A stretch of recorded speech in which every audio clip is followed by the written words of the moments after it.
ನಮಸ್ಕಾರ ವೀಕ್ಷಕರೇ, ಮನಿ mattress YouTube ಚಾನಲ್ಗೆ ನಿಮ್ಮೆಲ್ಲರ ಸುಸ್ವಾಗತ. ನಿನ್ನೆ ನಮ್ಮ ಫೈನಾನ್ಸ್ ಮಿನಿಸ್ಟರ್ ನಿರ್ಮಲಾ ಸೀತಾರಾಮನ್ ಅವರು ಬಜೆಟನ್ನು ಕಂಪ್ಲೀಟ್ ಮಾಡಿದ್ರು. ಈ ಬಜೆಟಲ್ಲಿ ಡಿಫೆನ್ಸ್ ಸೆಕ್ಟರ್ಗೆ 6.22 ಲಕ್ಷ ಅಂದರೆ 6.22 ಲ್ಯಾಕ್ ಕರೋಡ್ ಅಮೌಂಟನ್ನು ಇವರು ನಿಗದಿಪಡಿಸಿದ್ದಾರೆ.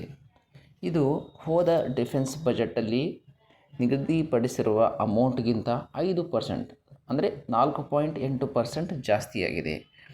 ಈ defence budget year on year increase ಮಾಡೋಕ್ಕೆ ಕಾರಣ ಏನು ಅಂದರೆ, ನಮ್ಮ ಡಿಫೆನ್ಸ್, ನಮ್ಮ army, navy, air force, coast guard ನಾವು ಆತ್ಮನಿರ್ಭರ್ತ ಅಂದರೆ ನಾವು ಸ್ವಂತ ಡಿಪೆಂಡ್ ಆಗೋದು ಬೇರೆ ಕಂಟ್ರೀಸ್ಗಳ ಉಪಕರಣ, ಇಸ್ರೇಲ್, ರಷ್ಯಾ, ಅಮೇರಿಕಾ, ಜರ್ಮನ್ ಅಥವಾ ಫ್ರಾನ್ಸ್ ಇವಾಗ ಕಂಟ್ರಿಗಳಿಂದ ನಾವು ಏನು ಏರ್ಕ್ರಾಫ್ಟ್ ಕ್ಯಾರಿಯರ್ಸು, ಸಬ್ಮರೀನ್ಸು ಮತ್ತು ಟ್ಯಾಂಕ್ಸು ಇವೆಲ್ಲವನ್ನು ನಾವು ಇಂಪೋರ್ಟ್ ಮಾಡ್ತಿದ್ವಿ. ಅದನ್ನು ಕಡಿಮೆ ಮಾಡಿಬಿಟ್ಟು ಭಾರತದಲ್ಲಿ ಇರುವಂತಹ ಕಂಪನಿಗಳಿಗೆ ಒಂದು ಹೆಚ್ಚಿನ ಆದ್ಯತೆ ಕೊಡುವುದು. ಇದರಿಂದ ನಾವು ನಮ್ಮ ಕಂಪನಿಗಳು ಏನಿವೆ ಅಲ್ಲ, ಭಾರತದಲ್ಲಿ ಡಿಫೆನ್ಸ್ ಸೆಕ್ಟರ್ದ ಕಂಪನಿಗಳು, ಅವ್ರಿಗೆ ಒಂದು ಒಳ್ಳೆಯ ಅವಕಾಶವಿದೆ. ಅವರು ಒಂದು ಒಳ್ಳೆಯ ಒಂದು ಪ್ರಾಫಿಟ್ ಗಳಿಸೋಕ್ಕೆ ಒಂದು ಒಳ್ಳೆಯ ಅವಕಾಶ. ಆದ್ದರಿಂದ ನಾನು ಈ ಒಂದು ವಿಡಿಯೋದಲ್ಲಿ ನಿಮಗೆ ಒಂದು ಇಂಥ ಮ್ಯೂಚುವಲ್ ಫಂಡನ್ನು ತಂದಿದ್ದೀನಿ. ಅದರಲ್ಲಿ ನೀವು ಇನ್ವೆಸ್ಟ್ಮೆಂಟ್ ಮಾಡಿದ್ರೆ ಮುಂಬರುವ ಸಮಯದಲ್ಲಿ ನಿಮಗೆ ಒಂದು ಒಳ್ಳೆಯ ರಿಟರ್ನ್ ಸಿಗೋ ಸಾಧ್ಯತೆ ತುಂಬ ಜಾಸ್ತಿ ಇದೆ.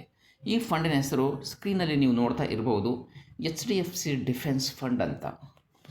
ಈ ಟೋಟಲ್ ಭಾರತದಲ್ಲಿ ಮ್ಯೂಚುವಲ್ ಫಂಡ್ ಇಂಡಸ್ಟ್ರೀಸ್ದಲ್ಲಿ HDFC ಒಂದು ಇಂಥ ಮ್ಯೂಚುವಲ್ ಫಂಡ್ ಆಗಿದೆ. ಇದು ಡಿಫೆನ್ಸ್ ಸೆಕ್ಟರ್, ಓನ್ಲಿ ಡಿಫೆನ್ಸ್ ಸೆಕ್ಟರಲ್ಲೇ ಹೂಡಿಕೆ ಮಾಡುವಂಥ ಒಂದು ಫಂಡನ್ನು ಭಾರತದಲ್ಲಿ ತಂದಿದೆ.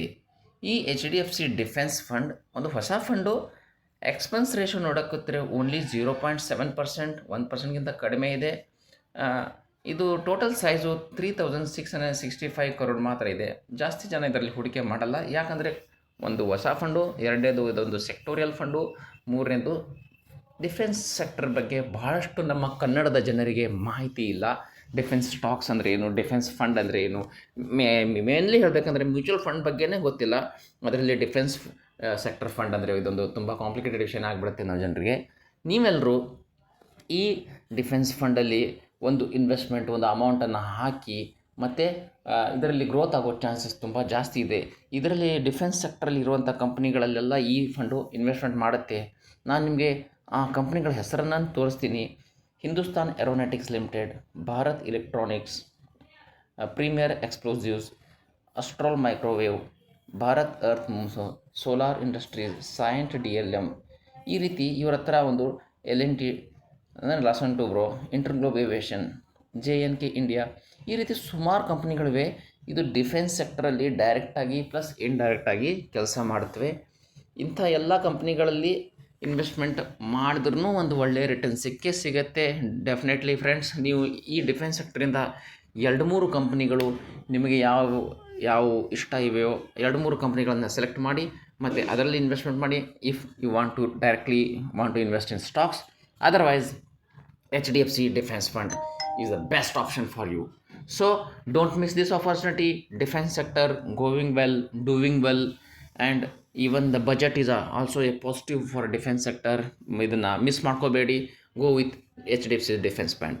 The next is ಫ್ರೆಂಡ್ಸ್, ಇದೇ ಥರ ನಿಮಗೆ ಸ್ಟಾಕ್ ಮಾರ್ಕೆಟ್ ಮತ್ತು ಮ್ಯೂಚುವಲ್ ಫಂಡ್ ಬಗ್ಗೆ ಮೇಲೆ ವೀಡಿಯೋಸು ಬೇಕಾದರೆ ಚಾನಲನ್ನು ಸಬ್ಸ್ಕ್ರೈಬ್ ಮಾಡಿ. ವಿಡಿಯೋ ನಿಮಗೆ ಚೆನ್ನಾಗಿ ಅನಿಸಿದರೆ ಲೈಕ್ ಮಾಡಿ, ಬಟನ್ ಒತ್ತಿ. Thank you. ಜೈ ಹಿಂದ್.